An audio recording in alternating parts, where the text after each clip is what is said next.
Hello everyone and welcome back to Joy's Creative Finger. Today we are touring a beautiful flower estate that I put together. I wanted the contrast of concrete and brick with soft petals and colors and so on, and then very fine cut hedges around and about to give that feel of some of the nice large castle-like structures that I see here in the UK where I live. Every now and again I might build a small house on a small plot, but I do find myself getting really tempted to build these massive structures because it's a lot more fun for me to build and furnish on the interior and the exterior. Now there's a special someone that lives up on the roof here, and we'll get to know about that in a few moments, and it's such that the entire build is centered around that person who lives up on the roof. So I wanted ponds around this build, but you can't have ponds in the game, so I thought placing two pools together in that way looked like little ponds, so those are not swimming pools in my mind. And again, more plants here and there on the wall as though they are creeping up. These plants actually come from the magical rainforest. I think there is a quest for it. It's been a long time. I've been in this game for about 6 years, and I do apologize. It's hard to remember where everything comes from. But speaking of ponds, I have one at the top of the roof here, and it's a duck pond. I felt it went really nicely up here. It's a special place that was built for the special someone who lives on the roof. This is the other side of this beautiful floral estate. I have a number of hedges connected quite nicely. That's the way I like to see them. I feel it looks more realistic. There's a place to lounge out by the pool. And while setting out the design for the pool area, I then realized that the cane chairs match the lounge bed by the pool, and that's wonderful. And then we have a swing on the opposite part of the pool, and I think it's a beautiful place to sit out, lie out, or swim if you want to. I think it's quite nice. I've got more of these massive plants around and about, and then we have an old man in the front of the house who actually owns this property, and his name is Legion. Of course, Legion is a strange name. That's because he's a strange person. Legion is not fully man. He is also a fairy, a male fairy. Once upon a time, Legion was one of the most fierce fairies who ever lived and fluttered around the magical rainforest. He caught the eye of every female fairy in the land, and it was arranged that he was going to get married to Petulia here, who he played around and about with under the magical petals. It so turns out that one afternoon while he was playing, he spotted a young sad lady walking through the magical rainforest. Who could she be? She looked really depressed, really destitute, and very unhappy. She hung her head in sorrow as she walked across the rickety bridge that led to the paddling boat that was made out of a giant dried leaf that had fallen from a giant tree. The young damsel got in, pushed out into the lake, and began to paddle. Her name was Diana. Diana had just run away from home because she had a falling out with her mother. It was so bad that she decided to up and leave and never return. After a short while of paddling, she got out and was met by Legion, who had tried his best to camouflage who he was. He was determined to meet with the young maiden that he had seen. She wasn't a fairy, not by a long shot. He was completely in love with her, and he decided to use his fairy magical powers to cause her to fall in love with him. At the count of 1, at the count of 2, and at the count of 3, she became his. Under the love spell of Legion, Diana had no choice but to follow the strange being into his tree stump. There he listened to her tale of woe and sorrow, and he listened, all the while thinking of when he would take his moment. And that was the moment that a fairy became one with a human. He was kind to her, and she stayed at the swamps in the magical rainforest with him. In no time, she was pregnant with his baby. They were quite happy, she was in love, and he was excited, more so because he was wondering what the baby would look like. Time passed, and Diana gave birth to a fairy. She tried to play along, but she was very disappointed. One afternoon, she walked off from her family and never returned, the same way she walked off from her mother. She was always in the habit of running away. The child grew into an unusual-looking fairy, unusual in the sense that she didn't look like anyone in the fairy clan. The secret was out. Legion had merged himself with a human, and he became an outcast with his daughter. So they ran away from the magical rainforest, and he decided to create a home for him and his daughter. Years have passed, and they live in this beautiful floral estate. And it's floral because she had planted every single piece of green that you see around and about. I find that whenever I use the white French staircase or the red one, I have to have a large or at least sizable entrance. I have curtains that are hidden in the pillar simply because I didn't like the black back part of these curtain windows. So I wanted to hide them and tuck them away nicely. There's a piano in the entrance, an area to sit down and listen to the piano if you want to, and a gold mirror on the side. There's also a little window behind that seat just to fill out the wall, and over on the end we have the restroom, which is for guests as you walk in. Typically guest restrooms are always somewhere around the entrance and not really further into the house. So that's what I have attached to the entrance. And then when you come through either of the doors on the left and right of the grand staircase, you come into the grand dining room. I always like these tables because it's already got place settings and it's beautiful, and I love the chandelier. It's a favorite one of mine, and I think it suits a house of this style. And I have a bay window area with these arches that have curtains on them. I think they're absolutely beautiful. They're actually vials, and it's just a nice soft touch to the space just before the bay window area. And then on the side of the dining room area, we can have access to a patio or a conservatory of some sort, where he can sit down, have a cupcake, or enjoy dessert with friends if he has any.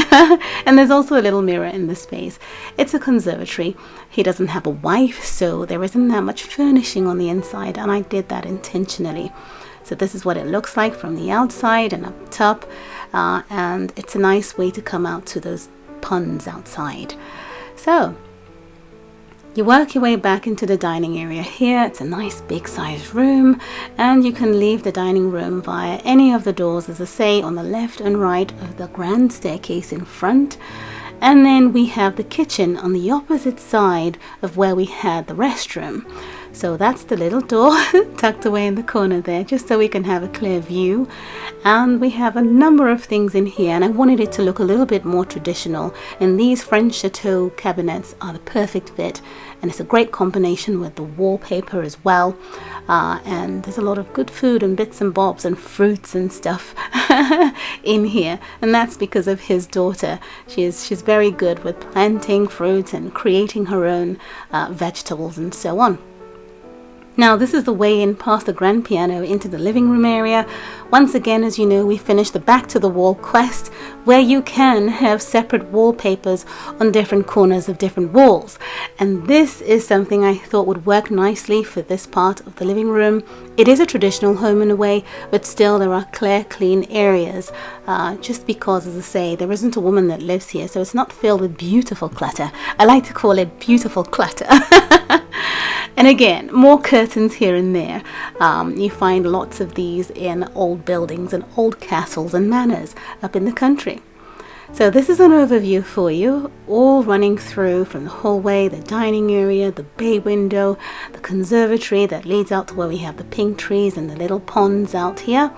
And then we have the kitchen, of course, at the top left-hand corner in view.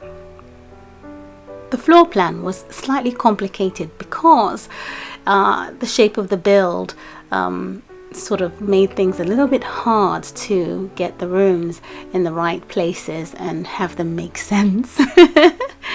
So once we go up this grand staircase, and just remember, this one doesn't come from the French Romance event. This one came in the store and you had to purchase it with cash. You get the red one from the house that you win at the end of completing that event in time. So we have a nice, clean, large landing area here, more curtains, more drapes, a nice floral piece on that side chest of drawers or a side table. And this is a bay window of some sort. Again, this is what I was saying about the shape of the building, but I was quite happy that I was able to make sense of some of the nooks and corners here and there. And again, I've got curtains to the left and right of this massive window. So you have to imagine that you pull the curtains shut all the way through in order to cover up all these windows if privacy is what's needed at the time. Now, there are 2 rooms on this floor. We have 2 doors and another access way to a staircase that goes upstairs. So that's the staircase right there. And we're going to go into room number 1. I had fun building this room because I've now created the sort of closet space that I've always dreamed of ever since I had this game. You know, you've got the doors that you open up and you have a rail where you hang your clothes and you can actually access those clothes. But because he's a man, he's not going to accept to interact with that rail. And then we have these curtains that separate the bedroom area. And I just fell in love with this room when I put it together, but I have to say it took forever to design this house. Some houses are harder to build than others. This was very difficult because I had to pay a lot of attention to the external part. And this is the bathroom. You come through these double doors and you have to assume that one of these toilets is a urinal and the other one is a normal toilet. So if a couple stayed in this room, then of course they can use either or. And yes, it's because it's an old building that you have some of these features in it. That's what I was thinking when I put it together. So that's what I have for this ensuite. I think it's absolutely lovely and I'm glad the way it came together. I'm very proud of that room. I would love to live in it. Well, my sim self would. But you come through these doors into master bedroom 2 and it's an interesting arrangement. So you've got this little foyer as you come in. Remember, it's an old building and you have the door access way to the restroom, bathroom that is, on the left. Well, that's the right, isn't it? Now let's get our coordination together. Left, right, left, right. You've got a urinal area in the corner or a toilet space, depending on whether it's a male sim or a female sim that lives here. And then you work your way back out of there into the master room here. I love the way it's set out. Absolutely. Different from any other room I've ever made. And then of course we've got the wardrobes. We've got a nice chair arrangement in the corner. Yes, there is some glitching. Excuse me, a ton of glitching. And you know, it just allows for me to express myself creatively. So I beg your pardon with this particular build, but I just had to do this. I love this room. And again, there's more flowers everywhere. And this is because his daughter is always gardening and cleaning up and putting fresh plants and flowers everywhere, here and there. You have to imagine that when you walk in this house, into this floral estate, that the whole place has an amazing scent of lavender, roses, and so on. Now, up the stairs takes us to the platform where his daughter lives, and she would not live in any other part of the house because she's made it especially particular and looks a lot like where she was raised in the early years of her life. So she's got a duck pond up here. She interacts with the animals. She has a lot of hedges around, and there's an area to sit down with her father for an early breakfast if ever he wanted to spend time with her. And then you walk your way through around this area any way you want to. It's like a nice garden up top, you know, and she's responsible for all of this. You find that there is no access to where we've got all these plants dotted around because she can flutter her way down there if she wanted to. Think about that. This is the front door to where she lives, and this is where she likes to stay, and it's completely satisfied and it's self-contained. And once you come in, you see that we have all the items from the magical rainforest in here. Every single piece is in here. And this is where she lives. It's self-contained. She doesn't really cook. She eats fruits and vegetables only because she is that sort of fairy. This is her ensuite bathroom in the corner here. And I think that I decided to create it this way so that the idea is that she has a complete attachment to where she originally comes from. You know what I mean? So she sits down at this table and she can eat some of the fruit that she's collected or some of the fine wines she's made from the vines. She's very skilled and she's very special. And she can sit by the fire, read a book if she wants to. Here she is in her bedroom area, having a nice nap on a lovely daisy. I think that's really pretty. Now it's really difficult trying to figure out where to use these beautiful items that we got from the Magical Rainforest event. This is a picture of her mum on the wall with her father from back in the day. He's given it to her to remember her mother by, even though she's never seen her in person. But yes, as I say, it's difficult to use these items and really make sense of them in any property, a realistic property. So I thought that this would work in this property because there's a twist to it. And she on her own made this space look like this without even realizing that her origins have the exact same look, you know, down at the Magical Rainforest. So she would basically be more than satisfied in here. It's a beautiful mansion down below, but she has no need for it whatsoever. She put this place together and is very comfortable in here, and her father knows exactly why. Now it's interesting because I never told you what her name is. Well, her name is called Petals, and this is why she has that gift and ability to put together different pieces of leaves to create the rug, for instance, that she's standing on right now. She by hand had sewn the curtain that has covered her up while she's taken a shower, and the print on it, of course, is flowers and petals, and so on. Now this is the case because she has a longing for the environment that she's obviously come from, and her father is a little bit worried because it might be that the art of running away might have been passed down onto her. Her mother ran away, met her father had to run away after having met her mother. And it might be that she might not be satisfied with the floral estate. She's completely transformed it into something that looks a bit close to what we have at the Magical Rainforest, but it's not enough. And he wonders and he worries as to whether one day she'd spread her wings and fly away. Well, as you know, if you're watching this in real time, it means I'm in Africa on holiday, and I'll see you when I get back, probably with a life build if there's a request for it. Thanks for watching, and I will see you again soon. Bye!